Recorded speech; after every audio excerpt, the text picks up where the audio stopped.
Então, vamos passar agora para o uso dessa técnica para testar hipóteses.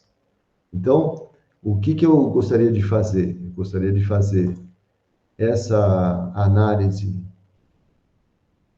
de distribuição não paramétrica, né? Independente qualquer for a distribuição que colhe nesses dados, eu quero testar se a variável equipamento tem diferença, né? É justamente essa tabela aqui, eu dividi entre o equipamento A e B, e calculei aqui simplesmente qual é a taxa de falha, ou seja, qual o número que falhou. Deixa eu voltar aqui, sem cálculo. Então, quantos falharam? 19 falharam em 694. Qual a taxa de falha nesse caso? Mostrando como percentual de linhas, quase 3%. E no caso do B, mais de 16% falharam. Então, por isso é que nós vamos utilizar essa distribuição do Kaplan-Meier para enxergar como são as curvas de falha, né? As curvas de sobrevivência, né? Vamos ver aqui, a censura está ok, é C, e aqui eu vou pedir para ele me dar além disso, ó, taxa de falha, estimativas de densidade atuarial e posto atribuído e log. Posto atribuído de log é, na verdade, o teste que a gente comumente chamado de log posto, ou log rank, né? Teste de log posto, teste log rank, é a mesma coisa, se alguém quiser procurar na internet para saber mais, né? Então, aqui o que a gente tem? Ele separou, vamos ver o gráfico primeiro. O gráfico está aqui, ó. Então, para vocês verem que, na verdade, a gente tem, né? Vou colocar mais para cá. Nós temos curvas que não são tão diferentes, olha. Elas têm uma queda, até tem uma queda maior da curva do equipamento B, né? Porque ele chegou num percentual maior aqui, em termos que ele tem mais casos que já falharam, mas só que no tempo em si, vamos verificando aqui que essa curva, no caso do equipamento A, não tem tempos além de 14 anos, né? Que está no caso do equipamento B. Esse aqui eles estão praticamente censurados aqui, né? Aqui estão os equipamentos mais censurados. Então, o que eu tenho aqui? Curvas muito próximas, né? E se eu comparar essas curvas entre si, existe uma maneira de se fazer a comparação dessas curvas, obtendo uma distribuição que quadrado entre os valores observados e preditos. Quais seriam os preditos? De acordo com uma hipótese nula de que as curvas são iguais. Então, eu tenho uma hipótese nula de que, olha, em princípio as curvas são iguais. E calculo aqui quadrado para ambas as curvas em relação a uma só, que seria a idêntica, e eu acho um valor do meu critério de teste, que é o critério aqui quadrado de 0,89. E aqui, no caso, eu comparo duas curvas, então eu tenho 1 grau de liberdade de comparação. Achei um valor P, 0,345. Agora eu pergunto para vocês, ou gostaria de recordar com vocês um pouco, essa questão de testes de hipótese. Talvez eu possa simplesmente dizer para vocês o seguinte: como funciona um teste de hipótese? Olha, quando eu tenho um teste de hipótese, a gente sempre tem um H0. Só para a gente recordar isso. H0 é a hipótese nula. Então, hipótese nula. A hipótese nula, ela tem uma característica bem interessante na estatística, que é você faz parte do julgamento. O que é um teste de hipótese? É um julgamento. Se você lembrar do julgamento, vamos dizer assim, de um júri, vamos dizer assim, julgamento mesmo, assim, um, é, um acusado, um advogado, um promotor, um juiz e um júri, né? A gente ficaria equivalente, vamos dizer assim. Você tem que julgar se a pessoa, o jurado vai julgar se a pessoa ela é inocente ou se ela é não inocente, né? Ela tem alguma culpa, vamos dizer assim. Né? Aqui a gente faz a mesma coisa. Teste de hipótese é a mesma coisa. Teste de hipótese é assim, olha, em princípio, o nosso acusado, ele é inocente. Esse é o princípio da inocência, né? E aqui a gente faz a mesma coisa. Em princípio, os processos são iguais. Os aparelhos são iguais, né? As distribuições são iguais. Então, a hipótese nula, ela dita assim, as distribuições, elas são as mesmas, são iguais. Então, essa é a hipótese nula, né? E a hipótese alternativa é a complementar, vamos dizer assim, né? A hipótese A, aqui, alternativa, ou HA, ou H1, que o pessoal também chama, elas são diferentes, né? São diferentes. Então, o que eu faço com um teste de hipótese? Eu vou procurar um critério que me faça julgar a hipótese nula, é sempre a hipótese nula que a gente vai olhar, né? Vai julgar a hipótese nula em função dos dados, das evidências que eu tenho a favor ou contra essa hipótese nula. É a mesma coisa que acontece, vamos dizer assim, um promotor. O promotor, ele está convencido que o acusado é culpado, etc. Ele traz o quê? Traz provas e traz dados, mostrando que o acusado, na verdade, ele não é inocente. A hipótese nula de inocência pode ser descartada, né? O advogado, por outro lado, traz outros dados mostrando que ele é inocente. E aí o júri, em função dos dados, ele fala, olha, tá mais para rejeitar a hipótese, né? Ou para a gente não rejeitar. Então, tá mais para rejeitar ou tá mais para não rejeitar?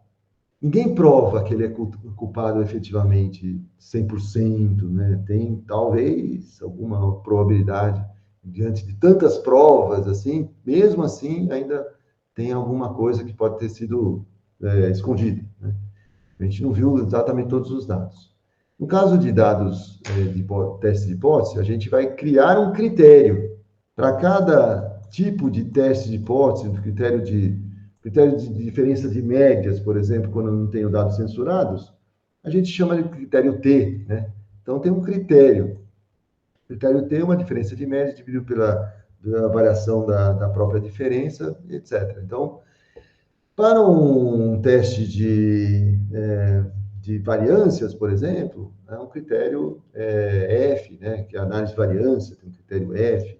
Então, tem vários critérios, cada critério tem uma distribuição em função da hipótese nula também. Então, a gente vai criar um critério a partir da hipótese nula e a gente verifica que se o valor do critério calculado pelos dados ele for muito contra a nossa hipótese nula, a gente rejeita. Agora, se o valor do critério for favorável à hipótese nula, então a gente não rejeita, ou seja, não pode falar que ele é culpado, vamos dizer assim. Então, o teste de hipótese, ele vai gerar um valor de critério, ele vai gerar também uma probabilidade, valor P. E o valor P, ele é um indicador que a gente vai julgar se a hipótese nula ela permanece ou se a gente rejeita a hipótese nula. Esse valor P é uma probabilidade, vamos dizer assim, grosso modo, de apresentar esses dados que estão na sua frente, essas provas, vamos dizer assim, dado que a hipótese nula é verdadeira, né? Então, não é a probabilidade da hipótese, precisa tomar cuidado com isso, não é a probabilidade da hipótese. Então, o valor P, ele vai estar numa régua, que é uma probabilidade, e a régua de probabilidade a gente já sabe que é de 0 até 1. Então, o valor P vai estar nessa régua aqui, de probabilidade. E a gente vai julgar a hipótese a partir dessa régua. Ele pode dar valores de 5%, 5%, 0,05, né?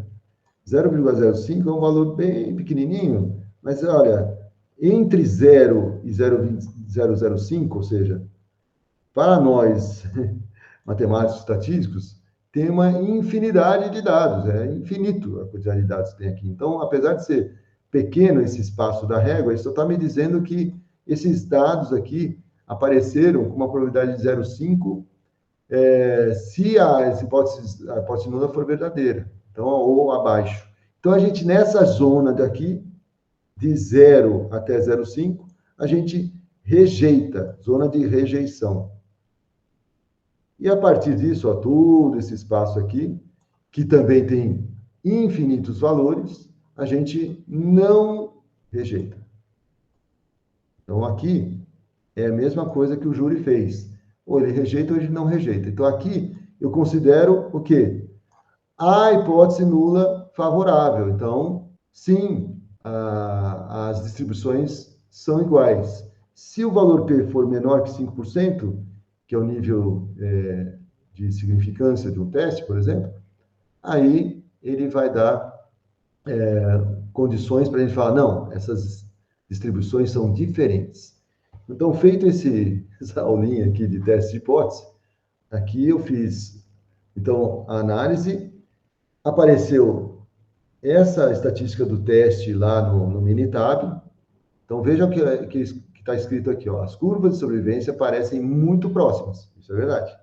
Analisando via teste de hipótese, vemos que o p-valor é maior que 5%. Então, o p-valor está nessa zona de não rejeição, tá certo? Portanto, eu considero elas curvas, não rejeitamos a hipótese da igualdade das curvas de distribuição. Aqui o log posto, né? O log rank, tá certo? Então, 0,345. Esse é o critério Q quadrado, por isso que dá um p-valor, a partir da distribuição Q quadrado de 1 grau de liberdade. Então, eu tenho o cálculo da probabilidade. Esta probabilidade, ela não a gente chama de nível descritivo do teste, né? Ela não é a probabilidade da hipótese, hein? Pelo amor de Deus. Aqui, se tiver aula com o Roberto, quem ter aula com o Roberto tem que falar certinho isso aqui, ó. O p-valor, o nível descritivo de um teste de hipótese, é a probabilidade de se observar uma estatística tão ou mais extrema quanto a observada no cenário mais favorável a H0. Traduzindo isso, é assim, o p-valor é a probabilidade de obter esses dados aqui, ó, dessa maneira distribuídos, sob a H0, né?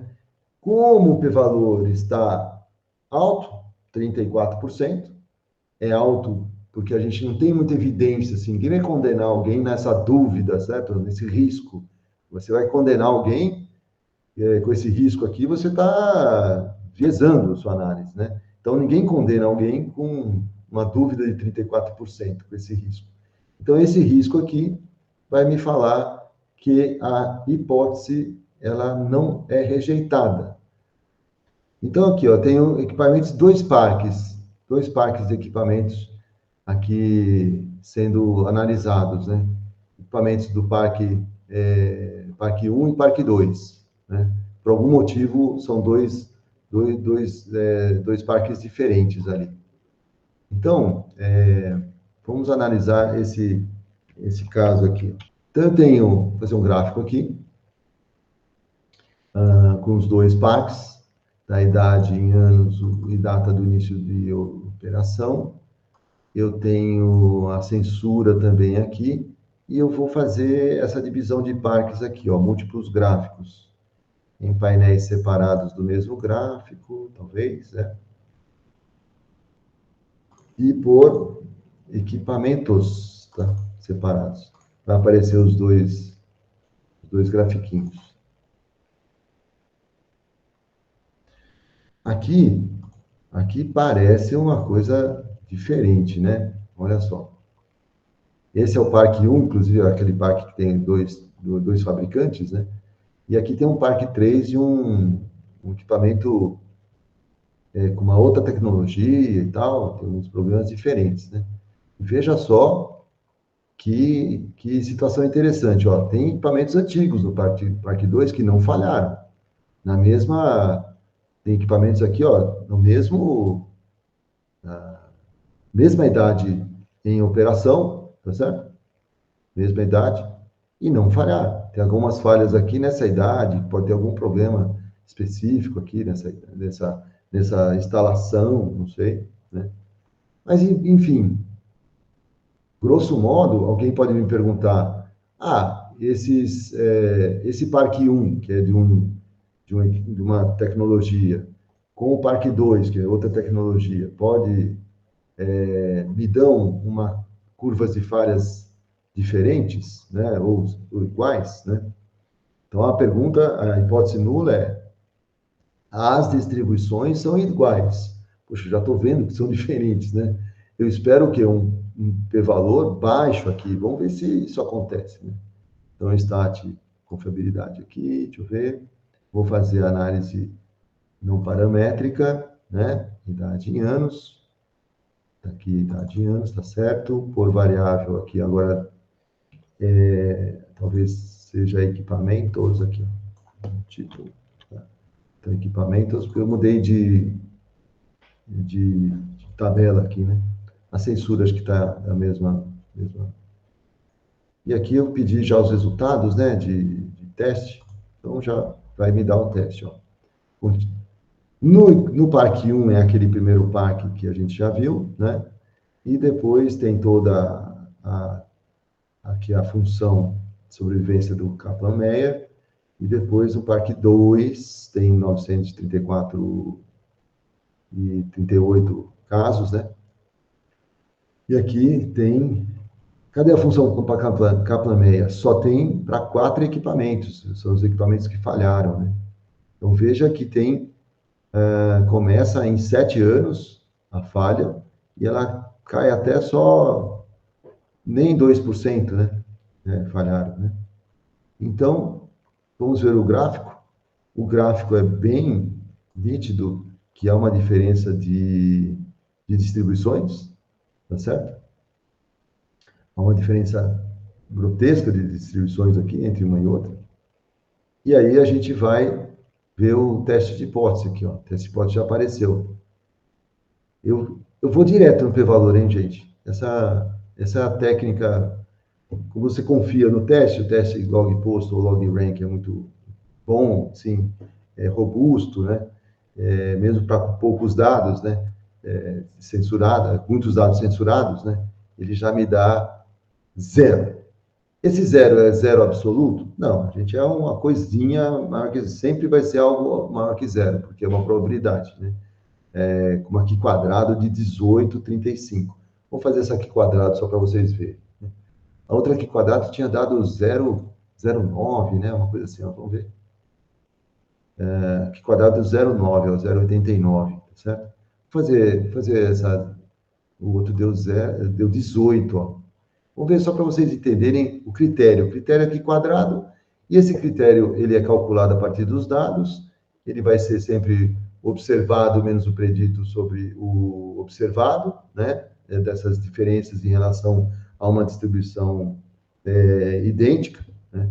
Então, eu vou fazer esse critério, gera um aqui quadrado e eu vou usar aqui a visualização de probabilidade para a gente mostrar essa aqui quadrada. Acho que vai dar. Vai dar. Uma aqui quadrada. É isso mesmo? Probabilidade. quadrado, com grau de liberdade 1. A área sombreada vai ser... eu tenho um valor de x, né? Que é o Q quadrado calculado pelo teste, né? Ó, esse Q quadrado aqui, ó, com 1 grau de liberdade, porque é a diferença de 2 parques, né? E aqui eu vou calcular essa lateral direita mesmo, que é qual é a probabilidade, chama de lateral direita, ou aqui é cauda, da cauda direita, né? Esse lateral é uma tradução errada. Assim. Qual o valor de x? 18. Primeiro, aquele lá que a gente calculou anteriormente, aquele lá que a gente calculou era 0,89, né? Vou colocar o 0,89. 0,89 na distribuição Q quadrado com 1 grau de liberdade, essa aqui é a distribuição Q quadrado. Notem que distribuição Q quadrado, ela não existe na natureza, isso aqui é uma distribuição de uma estatística, uma conta que a gente faz, observado menos predito sobre observado, né? E eu tenho 0,34, 0,345 é justamente esse valor de P aqui, ó, 0,345, certo? Para vocês verem. E aí, no caso dessa distribuição com Q quadrado 18, veja o que acontece, né? Então, eu vou colocar qualquer número aqui acima de 18, vai ser um absurdo, né? 18,3. Pode até colocar bonitinho aqui. Olha lá. Onde está o 18? Está bem nesse canto aqui. Ou seja, existe uma massa de probabilidade a partir do 18, mas ele é muito pequena, ou seja, o p-valor é zero. Tá certo? Então, aqui, ó, valores abaixo aqui, valores próximos de 1, valores próximos de 1 e pouquinho, ainda assim eu não rejeitaria a hipótese, né? Mas com nesse caso aqui, é tão diferente os dados em relação à hipótese nula, que a hipótese nula permanece, ó, uma Q quadrado, ela é representada pela Q quadrado de 1 grau de liberdade. Ela é tão afastada, tão diferente, que eu rejeito a hipótese nula. Eu não tenho a probabilidade da hipótese. Aqui é o rejeito porque está muito afastado, né? Essa é a ideia do teste de hipótese. Aqui eu não rejeito porque tá favorável à hipótese nula, né? Olha aqui, ó. O valor do critério que eu calculei. Então, essa é a forma correta, vamos dizer assim, mais adequada, o melhor procedimentinho para a gente fazer teste de hipótese de igualdade de distribuições. Então, lembre-se de como é um teste de hipótese. Isso aqui não é difícil de entender. Se você voltar aí na minha explicação, talvez você entenda melhor, para quem não entende. E para quem, assim, eu não tenho dificuldade de entender teste de hipótese. Não é difícil, é simplesmente um julgamento, né? Eu rejeito ou não rejeito a hipótese nula? E o que eu coloco na hipótese nula sempre? As coisas que são iguais. Assim, as médias são iguais, a distribuição é a mesma, são coisas que você põe assim, esse remédio não tem efeito. Podemos fazer, no caso da texturização, na máquina 1 e 2, para ficar evidente, talvez, o teste de hipótese. Eu tenho os dados ainda do tempo que para as máquinas texturizadoras vão aplicar o teste de hipótese log rank para essas máquinas. Na parte de análise não paramétrica, que eu encontro o teste, eu tinha o peso por máquina, então já está dividido por máquina. No caso, a censura, sim, temos uma coluna de censura, que é o produto, e aqui, no caso, ele está ok, que me lembre aqui, né? Então, temos a censura, preciso colocar isso no teste, mas como ele é de tempo fixo de censura, vocês vão ver que os gráficos vão ficar, deixa eu ver o gráfico da sobrevivência, né? E a taxa de falha, ok? Para cada máquina. E nos resultados eu quero o teste de log rank, né? Posto atribuído de log. Olha a tradução que o Bentabi fez, pelo amor de Deus. tá certo? Então, ele fez todos os cálculos, né? Olha só quanta a tabela ficou enorme, a tabela do Kaplan-Meier, né? Porque tinha muitos casos, né? E aí sim, tem a outra máquina, muitos casos. Finalmente a gente chega aqui no teste, ó, o teste está aqui embaixo, ó, valor P, zero. Ou seja, as duas máquinas têm distribuições diferentes. Rejeita a hipótese de que elas têm distribuições idênticas. Olha só como é evidente isso na curva de sobrevivência, né? Muito evidente. Ou seja, a máquina 2. É interessante você olhar para uma curva de sobrevivência e falar assim, nossa, a máquina X é pior que a máquina Y, né? Como é que a gente vê rapidamente isso? Quanto mais afastado, né? Quanto, quanto cai menos, vamos dizer assim, o percentual de sobrevivência, né? Aqui essa curva demora mais a cair, é melhor, a máquina é melhor. Então, a máquina um claramente é melhor que a máquina 2. Essa aqui, já a sobrevivência cai muito rapidamente, né? Muito rapidamente no caso deles lá, né? Então, por aqui a gente vê a grande diferença entre as máquinas, né? Inclusive, aí ele traz aqui pela, pela formato do Kaplan-Meier, né? Pela técnica de Kaplan-Meier, já até a taxa, né, de falhas. Veja como a taxa de falha ela é crescente, né, nessas duas máquinas.